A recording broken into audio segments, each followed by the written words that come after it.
Então, nessa parte, a gente vai apresentar uma introdução à genética de populações, né, apresentando o cálculo de frequências alélicas e genotípicas. Também apresentando inicialmente uma motivação, né, uma justificativa, mostrando a importância de se estudar a genética de populações, uma disciplina tão importante. Pois bem, a primeira coisa então é a gente definir o que é uma população para o geneticista, né? Nós temos a definição de população para várias áreas e que são bem próximas às definições, mas com algumas especificidades no caso da aplicação à genética, né? Então seria o conjunto de indivíduos da mesma espécie que ocupam o mesmo local, ou seja, uma área geográfica, e que possuem a capacidade de acasalar ao acaso, né? Portanto, trocar alelos entre si, né? E apresentam uma continuidade no tempo. Isso quer dizer o quê? Que esses indivíduos têm que ter a capacidade de acasalar, deixar descendentes férteis e que esses alelos caminhem ao longo das gerações. Então, por exemplo, quando ocorre o acasalamento de indivíduos de espécies diferentes, né? Eles deixam descendentes, mas esses descendentes não são férteis, então a gente não vai ter essa continuidade no tempo, ou seja, os alelos não vão caminhar ao longo das gerações, a gente não vai poder acompanhar as frequências dos alelos e dos genótipos ao longo das populações, tá? Então as particularidades de uma população voltada para o estudo de genética de populações seriam essas. Então, em genética de populações, o indivíduo então tem importância transitória. O que interessa são os alelos que ele possui e que serão transmitidos de geração após geração, tá? Então, em genética de populações, o interesse é avaliar as propriedades genéticas em grupos de indivíduos ou populações, diferentemente de genética mendeliana, onde você monta os experimentos, né, conta a proporção de indivíduos com determinada classe fenotípica e a partir disso você infere sobre padrões de herança. Aqui na genética de populações a gente está sempre pensando em conjuntos de indivíduos e acompanhar essas frequências alélicas e genotípicas nesses conjuntos de indivíduos. O estudo das propriedades genéticas das populações, então, são dados por suas frequências genotípicas, as frequências dos diferentes genótipos relacionados com aquela característica na população, e pelas frequências dos diferentes alelos que compõem esse genótipo específico que a gente está falando, que a gente está acompanhando na população. Então, as propriedades genéticas das populações são caracterizadas por frequências alélicas e genotípicas. Por isso que a primeira parte que a gente estuda em genética de populações, então, é voltada pela aprendizagem do cálculo de frequências genotípicas e frequências alélicas. Seguem agora alguns slides onde a gente vai discutir a importância da genética de populações. Dá para a gente classificar aqui de duas formas, né? A importância da genética de populações para o melhoramento genético de plantas e animais e micro-organismos ou outro tipo de organismo onde se faz também seleção artificial, e a importância da genética de populações para conservação, para os estudos de evolução, tá? Vamos começar com a importância então da genética de populações para o melhoramento genético. Então está voltado para a ideia de conhecer a estrutura das populações e realizar mudanças no sentido desejado.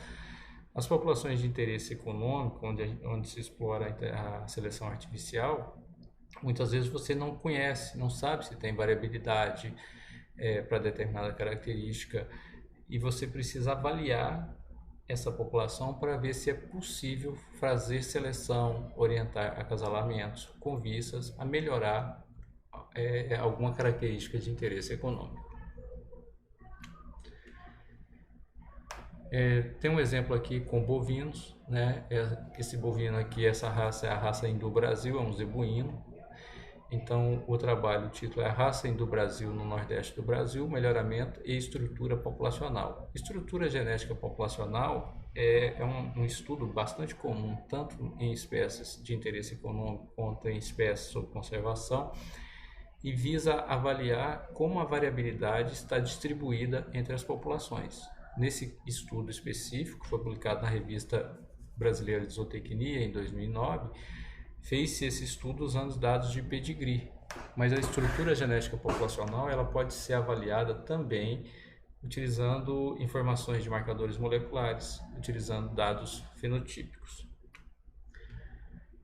Um primeiro resultado aqui que podemos discutir na ideia de usar a genética de populações como forma de nortear ações dentro do melhoramento genético.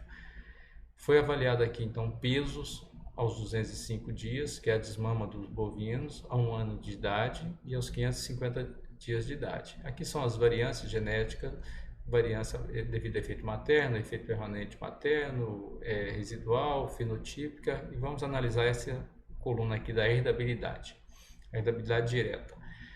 A herdabilidade é um parâmetro genético onde no numerador se vai a variância genética aditiva. Então, quanto maior, ela varia de 0 a 1, e quanto maior esse numerador, ou seja, essa variância genética aditiva, indica que tem bastante variabilidade para ser explorada pelo melhoramento genético. Tá? Essas herdabilidades para características de pesos em bovinos já estão bastante baixas nessa raça do Brasil. Geralmente, a gente encontra na literatura herdabilidades que variam entre 0,25, 0,30, 0,35, ou seja, medianas. E aqui na raça do Brasil, essa herdabilidade está 0,11, ou seja, 11%, 16%, 15%. É uma herdabilidade baixa, indicando então que já para essa raça a gente está com pouca variabilidade genética aditiva para ser explorada para o melhoramento. Já é uma informação interessante. Quando os autores avaliaram aqui o valor genético, ou seja, a média dos valores genéticos, aqui o exemplo é para o peso, esse gráfico é um gráfico de tendência genética para o peso a 1 ano de idade. Ao longo dos anos, desde 1976 até 2006, observou-se que essa reta aqui é o ajustado e esses pontinhos aqui é o observado. Observou-se então que em vez da gente o que a gente esperaria seriam ganhos genéticos, ou seja, os valores genéticos dos touros estariam aumentando ao longo dos anos, e aqui o interesse é aumentar, porque é uma característica de peso, ele está diminuindo.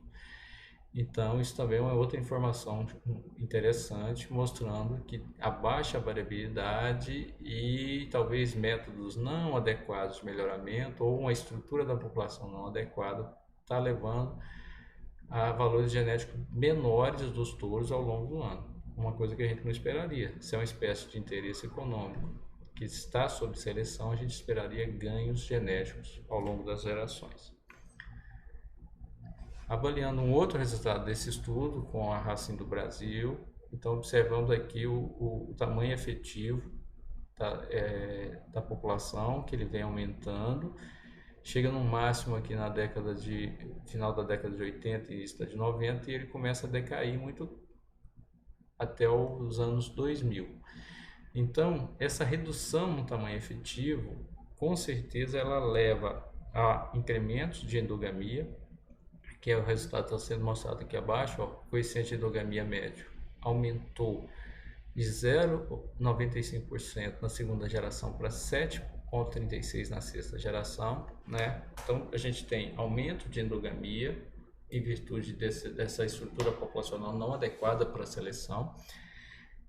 Os NEs são baixos, indicam que a população real pode ser grande, mas efetivamente poucos indivíduos, machos e fêmeas, estão contribuindo para a variabilidade genética da população. A gente tem baixos valores de herdabilidade e os ganhos genéticos são poucos, ou seja, são informações dessa estrutura genética populacional que o melhorista vai avaliar e tomar decisão do que fazer com essa população de agora em diante. Então, vamos intensificar a parte de melhoramento, vamos ampliar esse NE. Então, dentro desse conceito, dessa ideia, né, que é conhecer a estrutura genética das populações e realizar mudanças no sentido desejado, tá? Do ponto de vista de populações naturais, populações silvestres, né, um estudo mais voltado para a biologia. Esse primeiro que eu mostrei da raça do Brasil seria um estudo mais voltado para quem trabalha com zootecnia, com melhoramento genético animal. Dentro da biologia, então, a importância seria fornecer a base para entender como se processa a evolução e estabelecer estratégias para a conservação de populações. Então, nas bases de dados, tem um grande número de trabalhos usando dados fenotípicos, dados de marcadores moleculares, dados de informação de parentesco, para realizar estudos para entender os processos evolutivos e também estabelecer estratégias de conservação nessas espécies. Também equivale esses estudos para as espécies de interesse econômico, bovinos, caprinos, ovinos, não as comerciais, mas aquelas que estão sob conservação, que existem muitas também.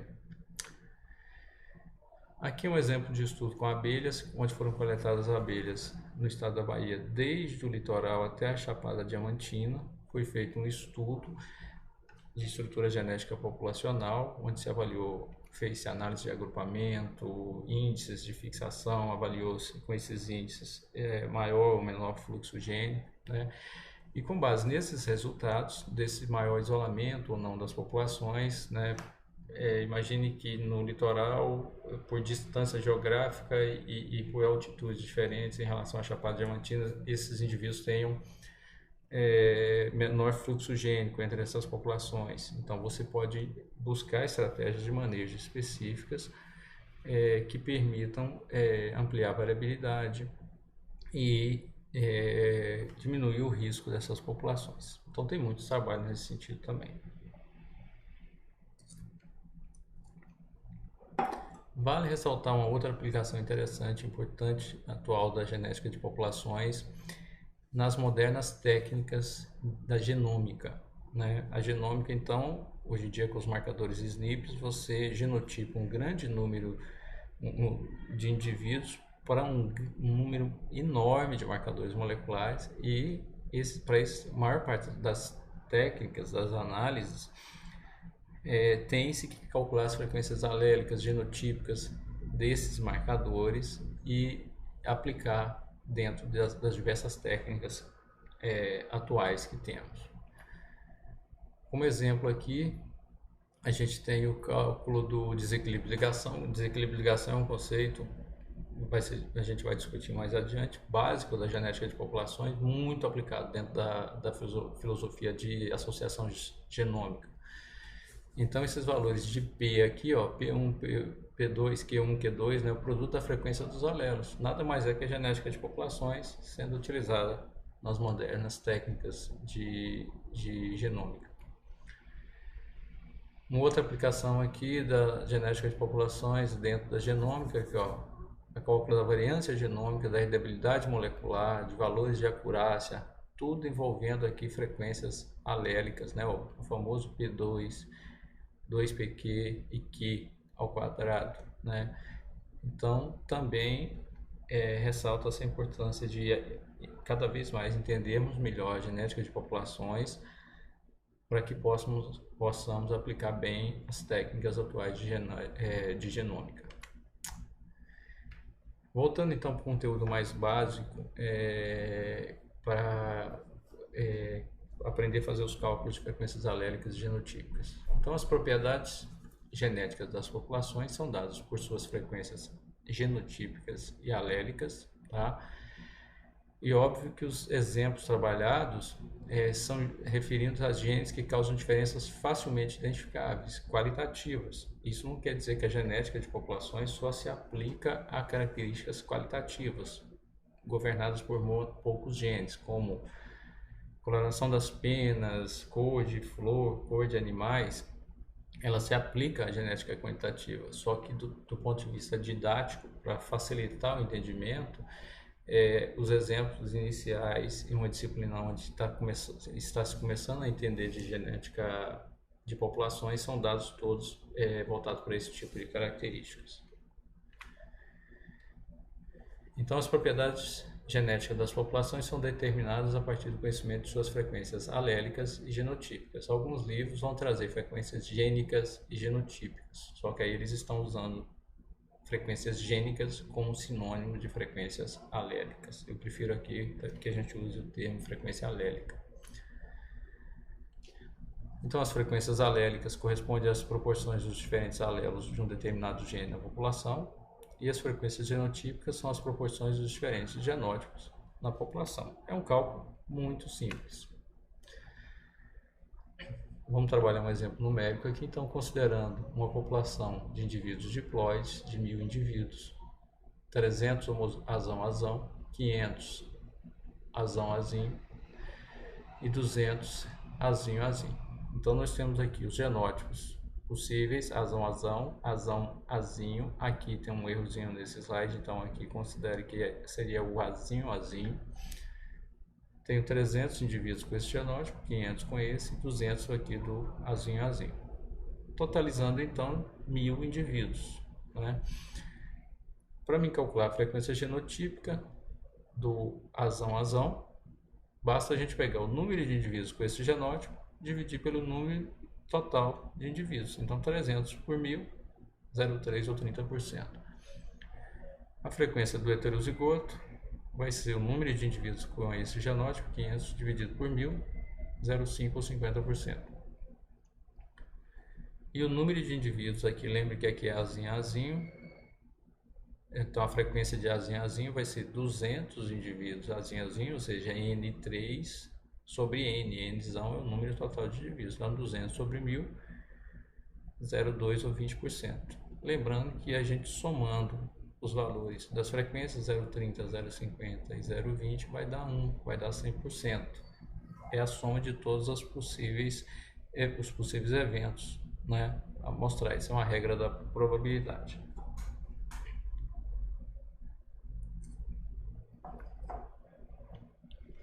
Então, nesse primeiro slide é cálculo de frequência genotípica, e agora a gente vai ver cálculo de frequência alélica. Lembrando que o exemplo aqui trabalhado é um gene.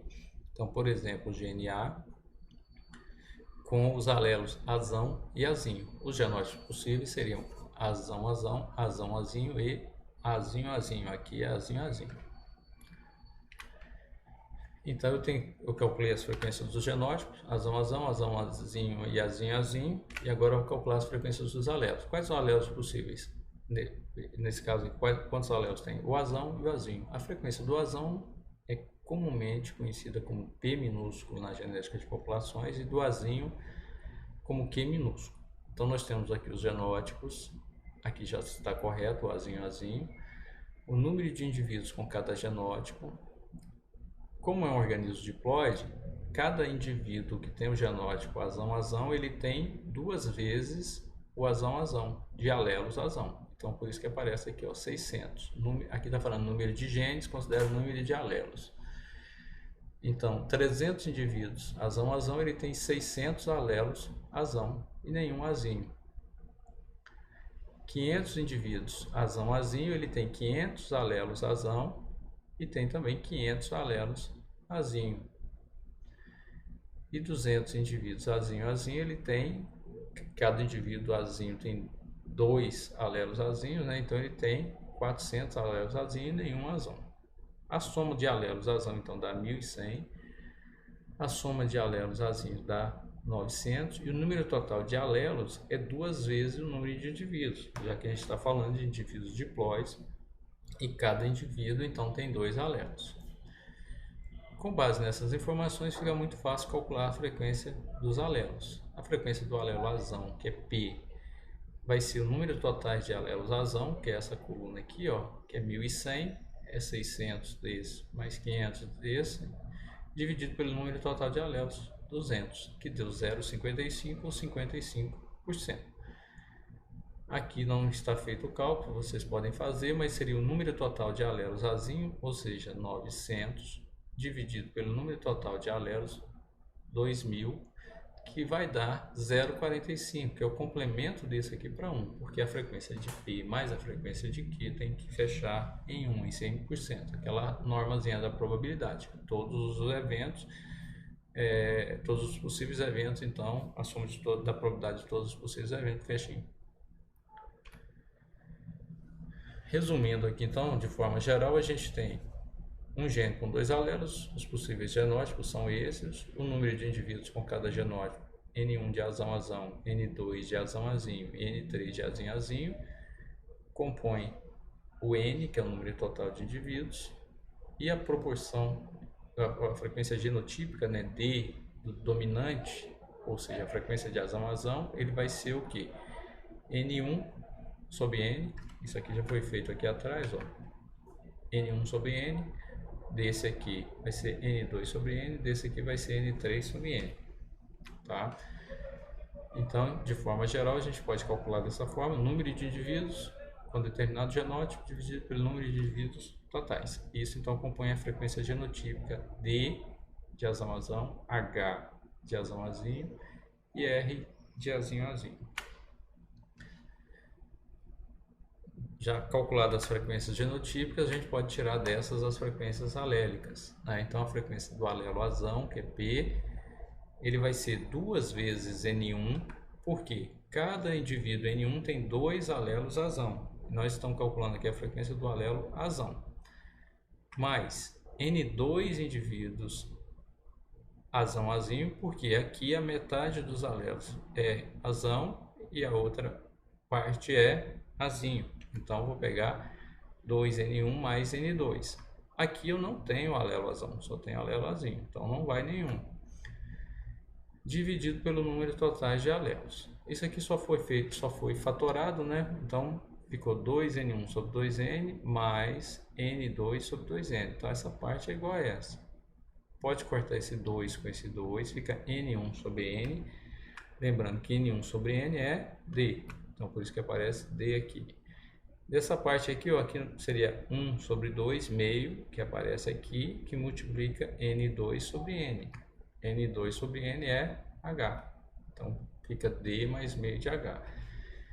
Então, da mesma forma, a gente pode calcular para a frequência do alelo azinho, né?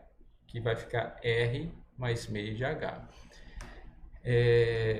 A gente pode entender da seguinte forma. Eu quero calcular a frequência do alelo azão, né? Onde eu tenho azão? Aqui em D, aqui em H. Aqui todo mundo é alelo azão, então eu pego D, o total. Aqui em H, metade dos alelos é azão, a outra metade é azinho, então eu pego meio de H. Então D mais meio de H. O mesmo raciocínio pode ser feito para a frequência do alelo azinho. R é a frequência. Eu quero aqui a frequência do alelo azinho, que aqui todo mundo é azinho, pego R. Aqui a metade é azinho, a metade é azão, então eu pego meio de H. R mais meio de H. Lembrando que a soma das frequências dos alelos fecha em 1 e a soma das frequências dos genótipos fecha em 1. Então, o próximo assunto vou separar aqui para não ficar tão grande, é equilíbrio de Hardy-Weinberg.